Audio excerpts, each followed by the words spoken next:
The year is 1992. The world of cricket is ablaze with the Benson and Hedges World Cup. For one man, this isn't just another tournament. It's a final, desperate crusade. That man is Imran Khan, a legend on the verge of retirement, carrying the weight of a nation and a deeply personal dream. Before 1992, Imran Khan was already a titan of the sport. Debuting in 1971, he evolved from a raw, fiery fast bowler into one of the greatest all-rounders the game has ever seen. His leadership was transformative. When he became captain in 1982, he instilled a new belief in the Pakistan team, a fighting spirit that earned them the nickname the Cornered Tigers. He led them to historic Test series victories in England and India and drew a tough series in the formidable West Indies. He retired in 1987 after a heartbreaking semi-final loss, only to be pulled back by popular demand and a plea from the president of Pakistan himself. He was more than a cricketer. He was an icon, a symbol of hope. But one prize eluded him: the World Cup. Now, at 39 years old, with his body aching and his career winding down, this was his last chance. This wasn't just about cricket for Imran. He was on a mission to build a state-of-the-art cancer hospital in memory of his mother, who had lost her battle with the disease. Winning the World Cup, he believed, would be the catalyst, the spark to ignite the fundraising and unite the nation behind his cause. The dream was monumental, the stakes deeply personal. As the World Cup began in Australia and New Zealand, Pakistan's campaign looked more like a nightmare than a dream. Their start was disastrous. They were humbled by the West Indies, losing by a massive 10-wicket. A victory against Zimbabwe offered a glimmer of hope, but it was quickly extinguished. They were then bowled out for a paltry 74 runs against England. The dream was crumbling. The team looked dejected, their morale shattered. At that moment, with England cruising towards victory, the heavens opened. Rain washed out the match. Pakistan, by a sheer stroke of luck, escaped with one precious point. It was a point that would later prove to be the difference between elimination and survival. But their troubles weren't over. They went on to lose to their arch rivals India, and then to South Africa. With just one win in their first 5 matches, they were on the brink of being knocked out. Commentators wrote them off.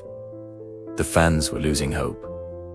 The team was at rock bottom. It was then that Imran Khan delivered his now famous Cornered Tigers speech. He gathered his young, demoralized team. He told them to fight like cornered tigers, with nothing to lose and everything to gain. He wore a t-shirt with a tiger on it, a symbol of the ferocity he demanded. He urged them to play without fear, to express themselves, to believe in the impossible. His words, his unshakable self-belief, lit a fire in the hearts of his players. The transformation was immediate and stunning. Suddenly, Pakistan began to play with a newfound freedom and aggression. They faced the undefeated and tournament favorite, Australia, in Perth. Against all odds, they defeated the hosts on their home turf. The Cornered Tigers had tasted blood.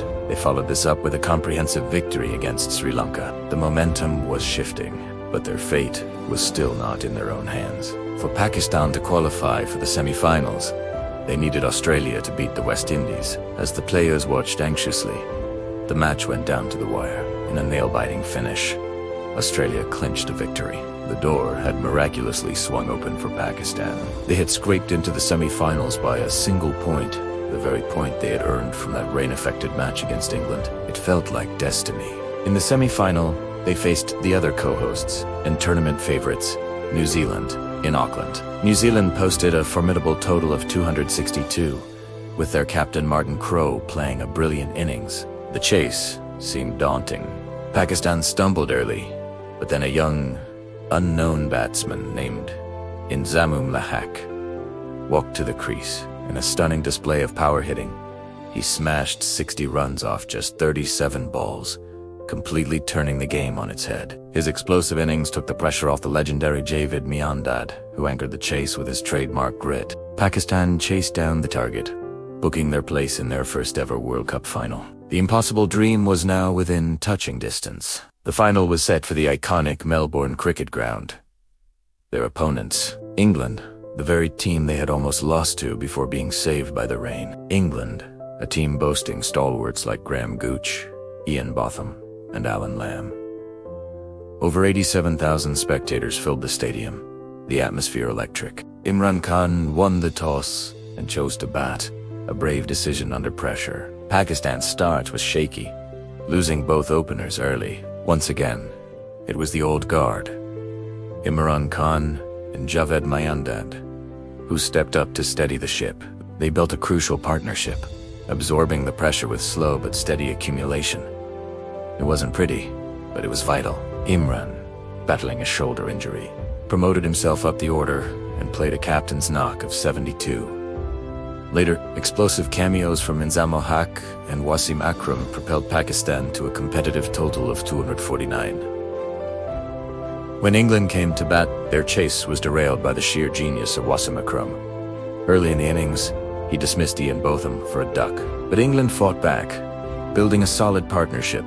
The game was in the balance. It was then that Imran Khan brought his star bowler back into the attack. What happened next is etched in cricketing folklore. In 2 consecutive deliveries of mesmerizing reverse swing, Wasim Akram bowled Alan Lamb and then Chris Lewis.